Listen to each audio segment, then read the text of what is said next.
Vou fadigar os irmãos, tá quente, mas eu creio que ainda dá para queimar mais um pouquinho.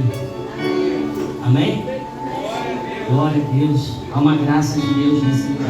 Glória a Deus, aleluia. Então, eu queria que você pudesse, nesse momento, como eu já falei, não vou ocupar muito o seu tempo, mas eu gostaria que, enquanto você estiver aqui, que você incline os teus ouvidos, porque essa palavra que Deus me deu, ela veio me derrubar. Me derrubou. E eu queria falar hoje sobre algo que a gente canta e que a gente fala bastante, e que já derrubou muita gente aqui, sobre a presença de Deus. Aleluia. Eu queria que você abrisse a palavra de Deus. O Felipe pode colocar aí 2 Samuel capítulo 6. Aleluia. 2 Samuel capítulo 6,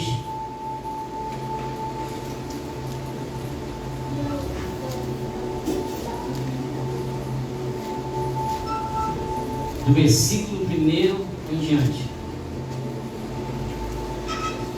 Aleluia.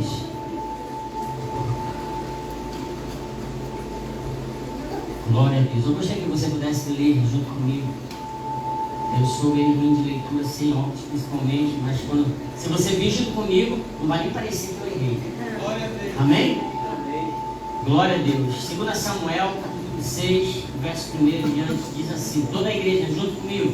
E tornou Davi a juntar todos os escolhidos de Israel, em número de 30.000. E levantou-se Davi e partiu com todo o povo que tinha consigo para Balim de Judá, para levarem dali para cima a arca de Deus, sobre a qual se invoca o nome do Senhor dos Exércitos, que se assenta entre os querubins.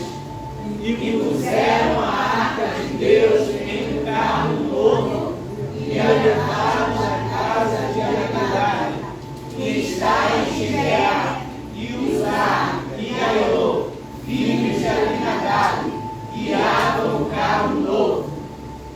E levando-o da casa de Abinadab, que está em Gibeá, com a arca de Deus, Aiô ia diante da arca.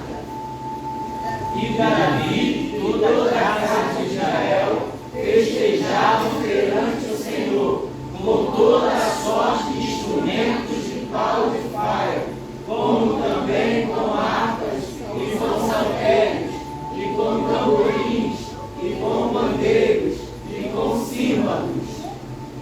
E chegando à eira de Nacon, estendeu Uzá a mão à arca de Deus, e pegou nela, porque os bois a deixavam pender.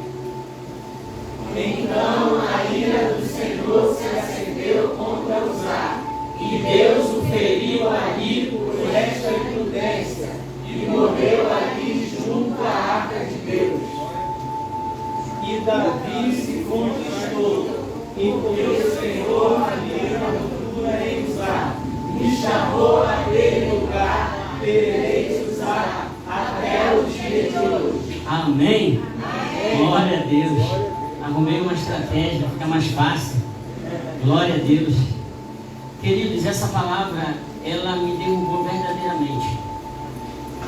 Porque nós conhecemos a história que marcou o tempo da igreja da antiga aliança. A arca de Deus, ela era o motivo de todo Israel vencer em suas batalhas.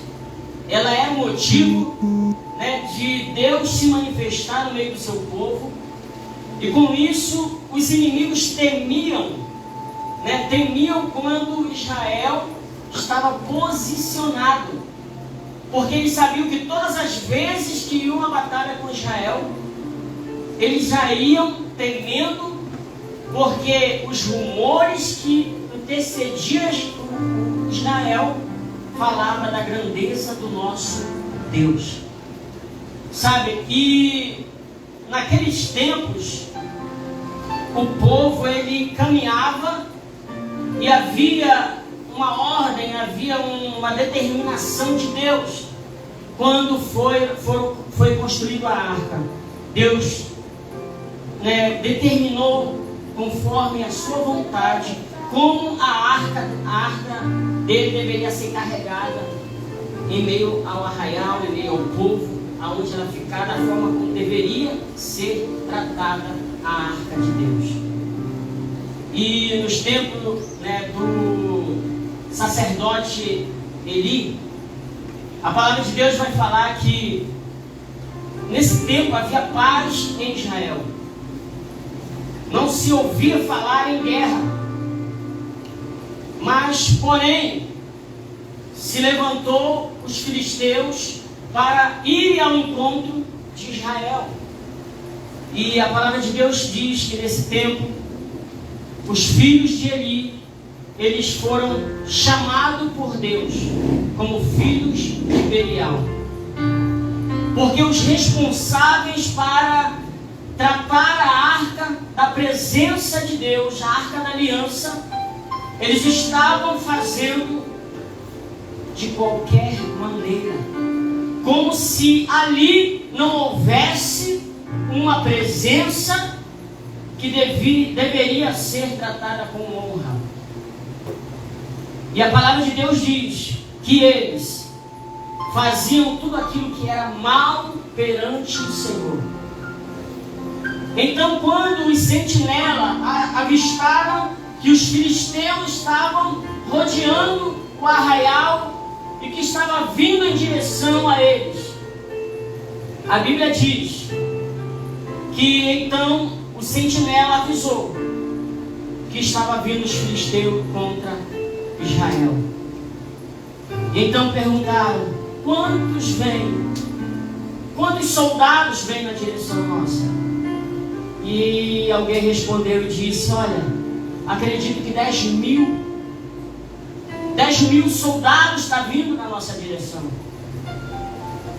Então eles olharam: 10 mil? É mole para nós.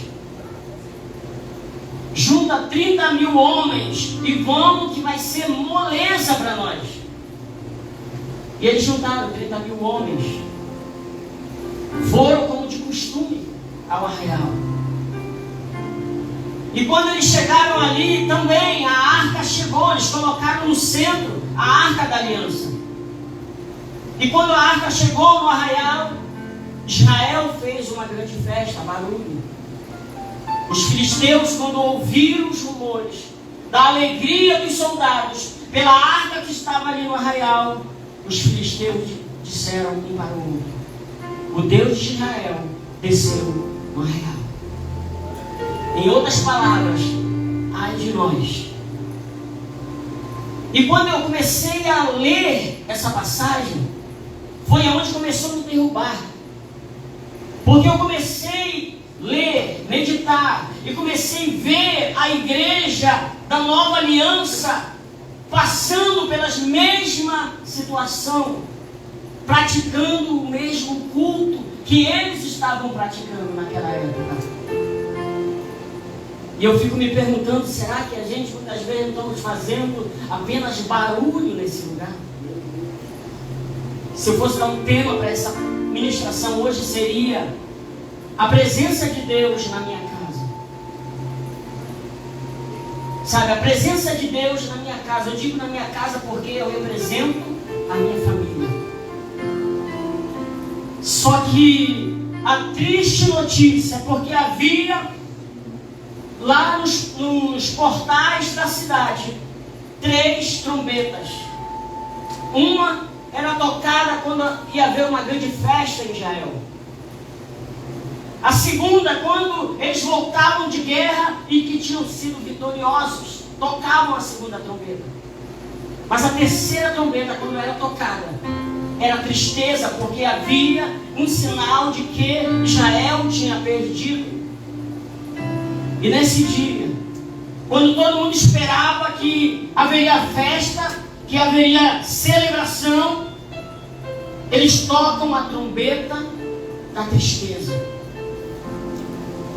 E apenas o menor, da menor tribo, escapa com vida. O menor da tribo de Benjamim. Eles deixam viver. E eles dizem assim: olha, leva um recado para Israel. Fala para eles que a gente matou todo mundo. E só deixamos você vivo para contar para eles o que aconteceu nesse lugar. A Bíblia diz que quando esse homem chega às portas da cidade, se arrastando, alguém avista ele, a trombeta toca, todo mundo entra em desespero. Eu fico imaginando as esposas esperando os seus esposos vir da guerra para comemorar, para se alegrar com eles.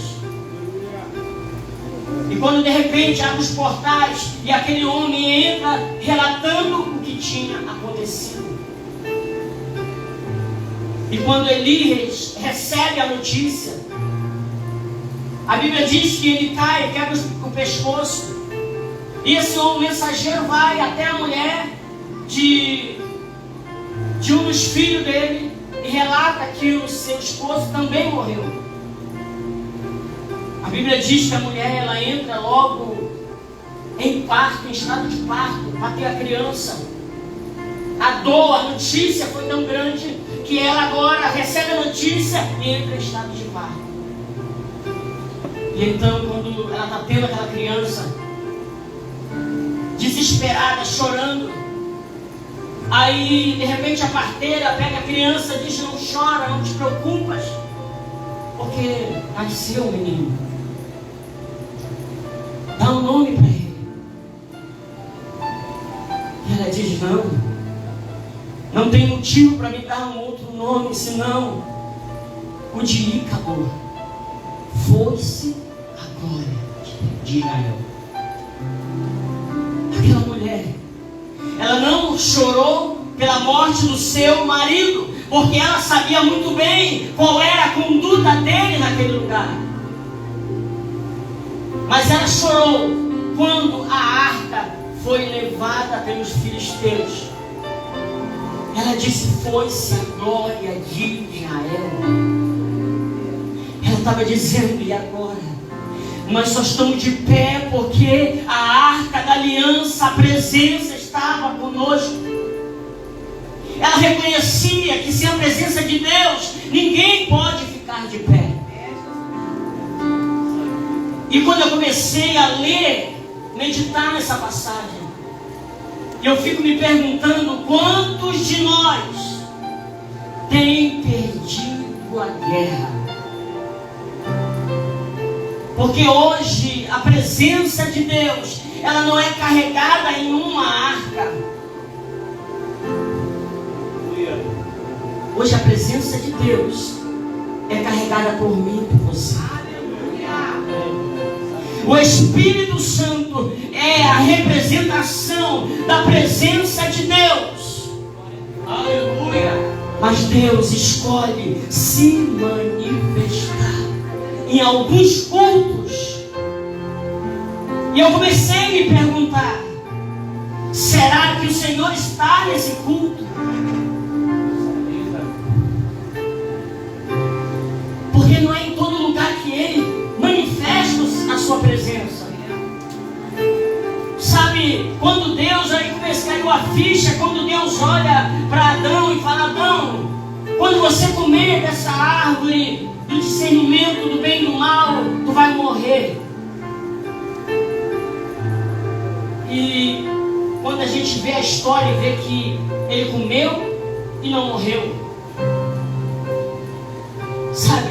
E quando você começa a entender qual era a morte que Deus estava falando, isso é para cair, sabe? É para a gente descer, é para a gente desabar, porque a morte pior que tem é você e eu estar afastado do nosso Criador, longe do nosso Pai, quando Ele se afasta de nós. Quando Adão peca, ele não morre fisicamente. fisicamente, mas ele é afastado do jardim, sabe? A presença relacional estava presente com ele no jardim, mas agora não. Isso é uma morte muito pior do que a física.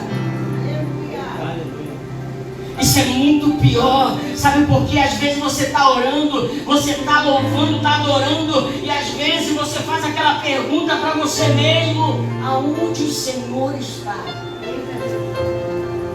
Eu não consigo te sentir. Eu não consigo mais, sabe, sentir a presença do Senhor como antes. Querido, isso é de se preocupar. Isso é de derrubar todos nós. Porque senão nós vamos estar aqui só fazendo barulho, mas como notar que a presença dele está em nós, ou na nossa casa, ou nas nossas reuniões, como notar que a presença dele se manifesta. E quando você sai desse culto e a tua vida não é mais a mesma, ela muda, ela há uma mudança na tua vida em todas as áreas, ela muda.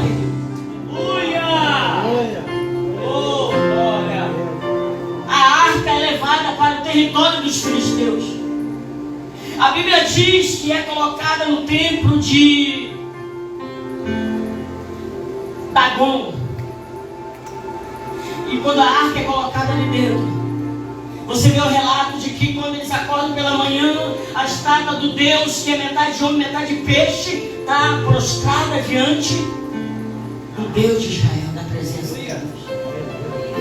Eles colocam de novo de pé e acham aquilo estranho. Na segunda manhã que eles vão lá, a estátua está prostrada agora de cabeça cortada. Querido, o inimigo, pastor, o inimigo de Israel foi capaz de reconhecer a grandeza de Deus, mas nós que dizemos que somos filhos, nós negligenciamos isso.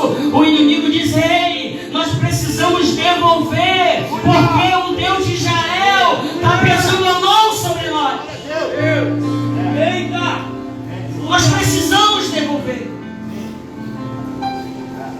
Até eles, querido, o inimigo, ele ofertou, ele reconheceu que ele era digno de oferta, era digno de grandeza, de honrar a ele. E os seus sacerdotes olharam e disseram: o que vamos fazer então? Ele disse: olha, pelo que eu conheço esse Deus aí, não manda ele de mão vazia não. Vamos preparar as ofertas para enviar, para que ele se agrade e possa curar, para que não possa pesar a mão mais sobre nós. E eles fazem dessa forma. Aleluia. Arrumam uma maneira de tirar a presença do meio deles. Sabe por quê? O teu pai, o meu pai, ele não divide a glória dele. Aleluia. Só o Senhor é Deus. Só Ele é digno de ser adorado. Só Ele é digno de você entrar por essas portas, não olhando para o que você está passando, é olhar e dizer: tu é digno. Tu é digno de honra. Tu é digno de glória.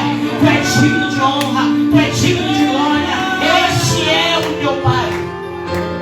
Aleluia.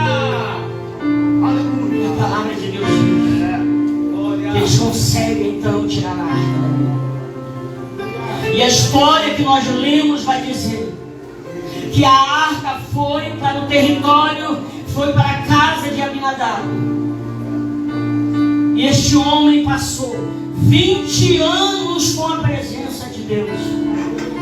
E não há um relato em que houve mudança na vida ou na família dele.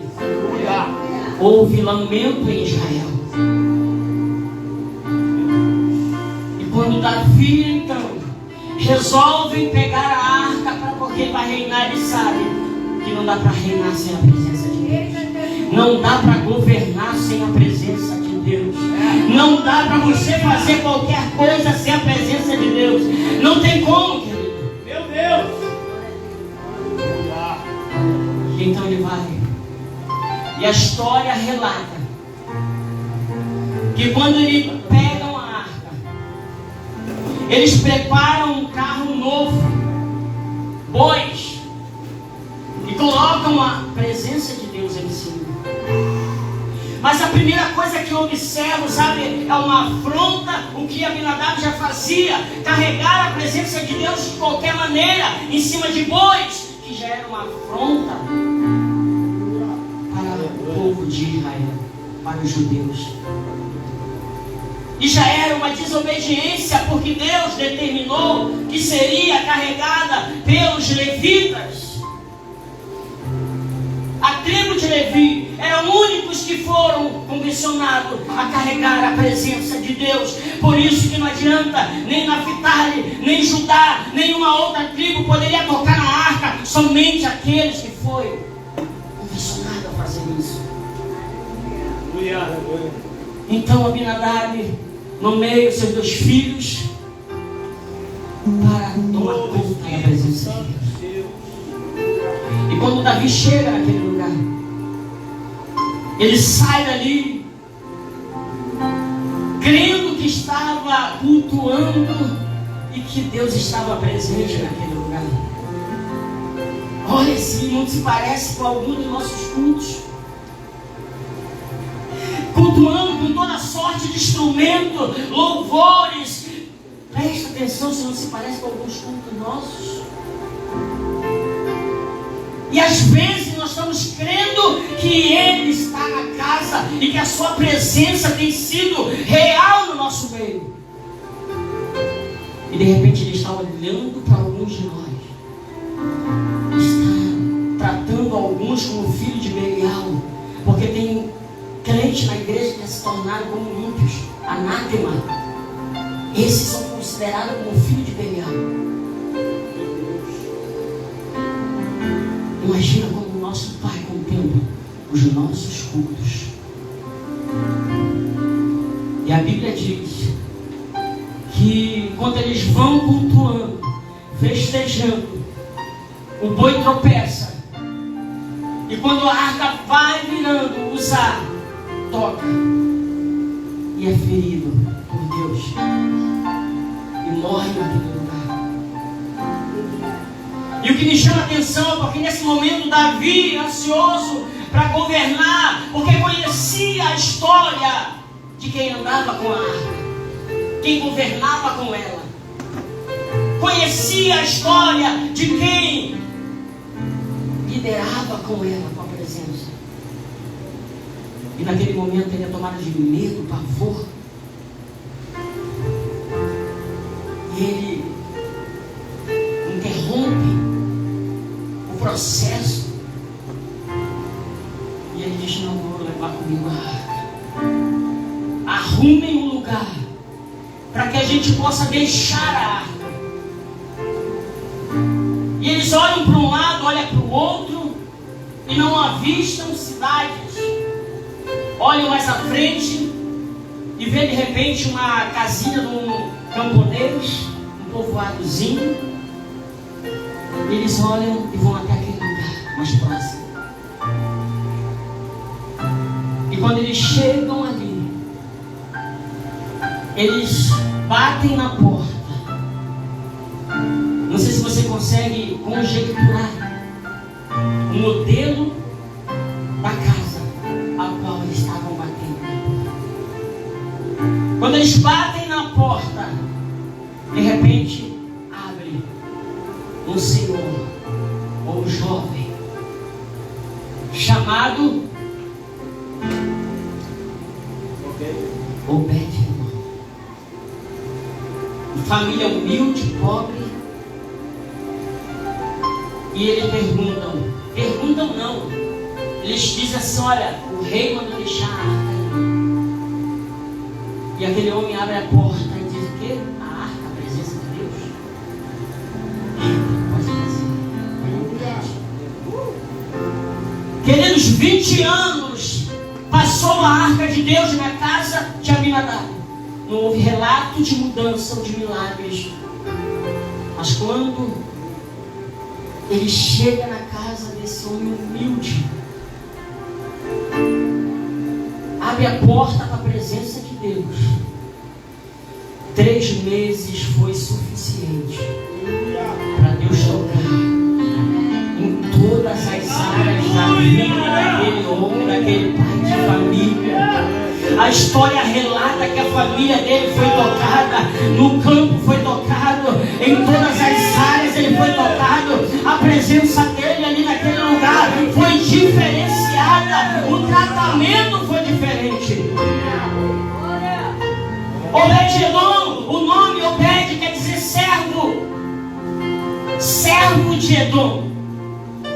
Ele serviu a presença de Deus no seu lar. Convidou toda a família dele para servir o Senhor no seu lar. Ele convidou a casa dele para viver aquele momento. E o que é mais lindo dessa história é que quando Davi ouve o relato de que a casa de Obed, que tudo aquilo que ele tinha, aonde ele pisava, era diferente por causa da presença. Aleluia! Ele disse: não podemos prosseguir sem ela, eu vou lá buscar. Amém. E quando ele chega de volta para pegar a arca, ele bate na porta. Ele diz: Obed, agora chegou o momento de levar a arca. Um pouquinho para pensar agora. Se é você, se você está vivendo esse momento, se você está vivendo esse relacionamento e alguém quer arrancar isso de você, Obed tem que obedecer porque ele é rei. Está obedecendo o rei.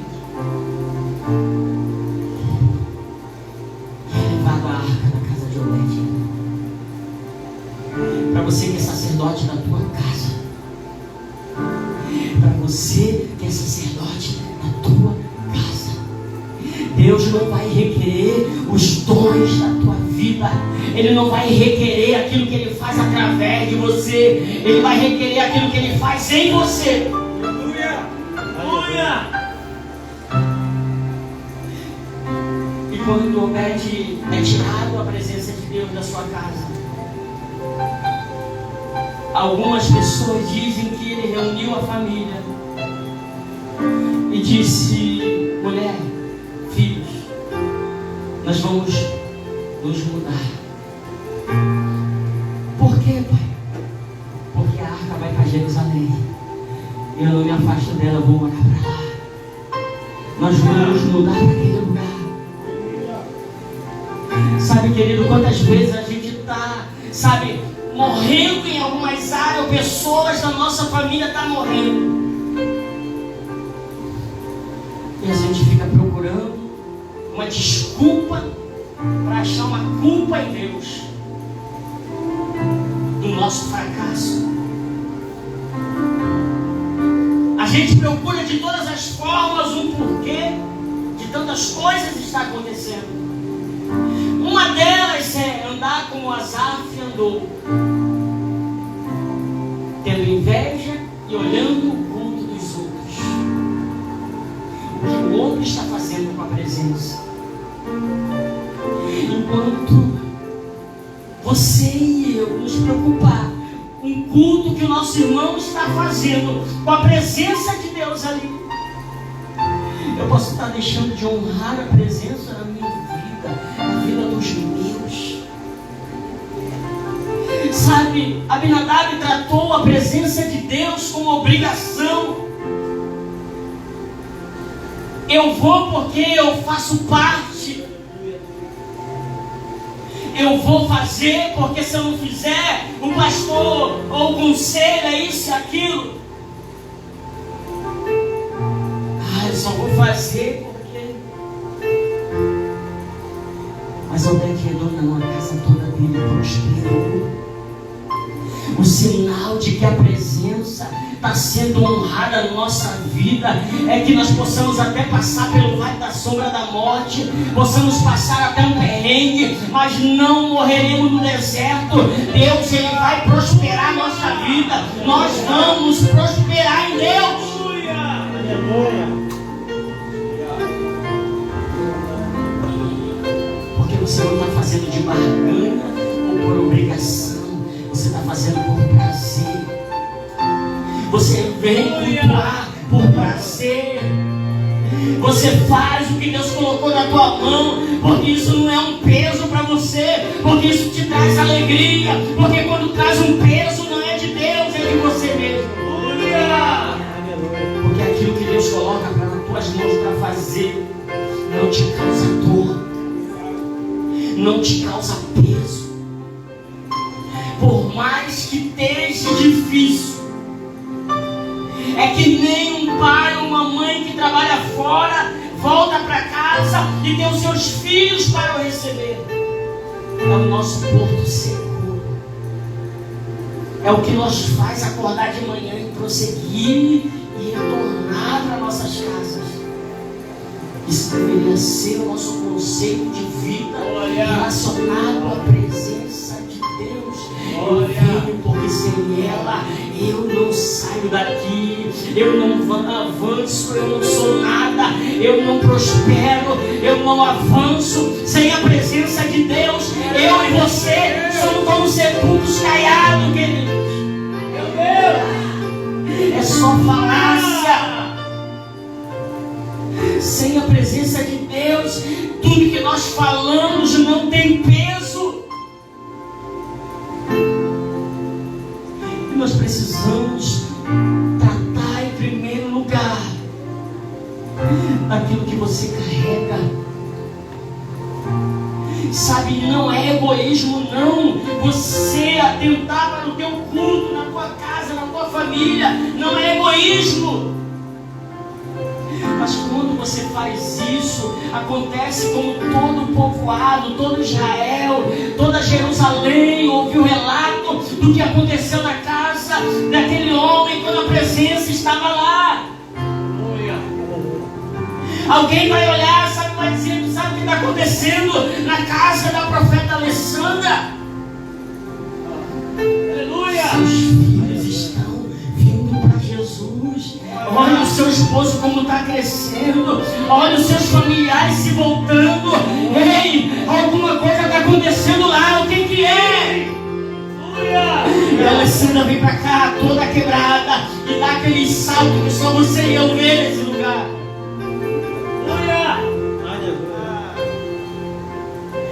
Querido, em nome de Jesus, essa presença não pode ser levada de qualquer maneira. A gente às vezes está num culto, sabe, como um medidor de presença. A gente consegue dar um relato de quem está com a presença e quem não está, mas de uma maneira negativa. Não está com a presença porque só chega frio na igreja. Olha o semblante. Está alguma coisa errada. Olha o relato, olha o que está acontecendo com ele. Mas quando você está com a presença de Deus e você está compartilhando na tua casa, não se preocupa não, tu vai passar no teu deserto, mas você vai ser sarado, porque enquanto você não sarar, você não está pronto para sarar as nações, você não está pronto para sarar outras famílias. Primeiro, Deus tem que fazer no teu lar, na tua vida.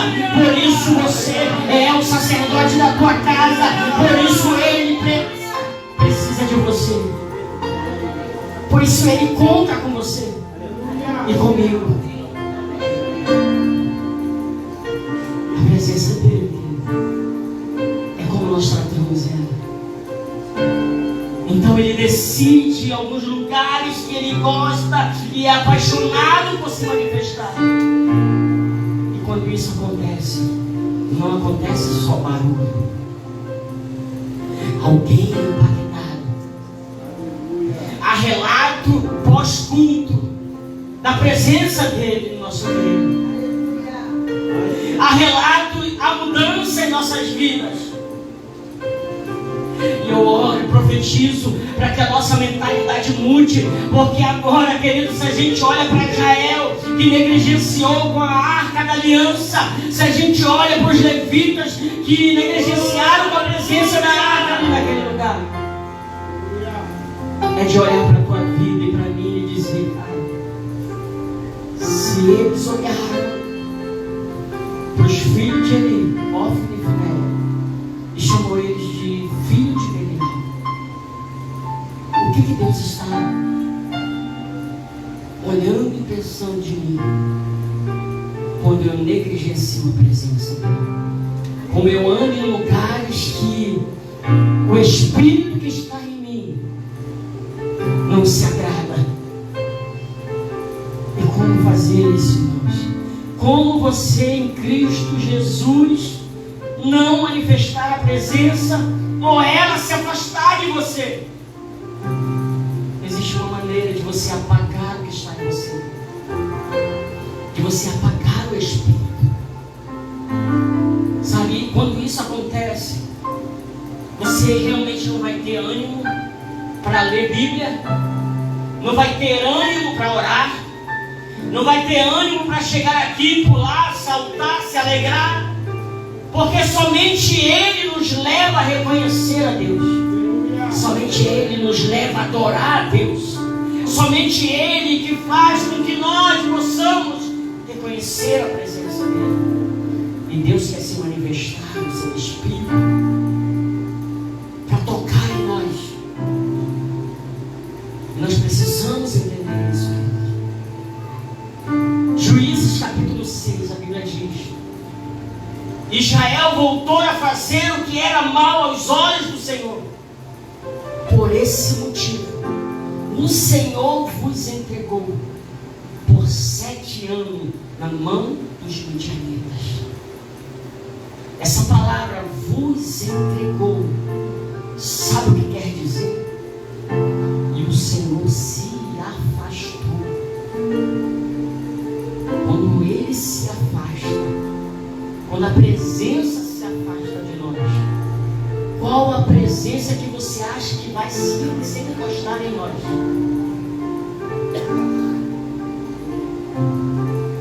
Que presença que vai andar contigo? Comigo? Fica de pé, em nome de Jesus.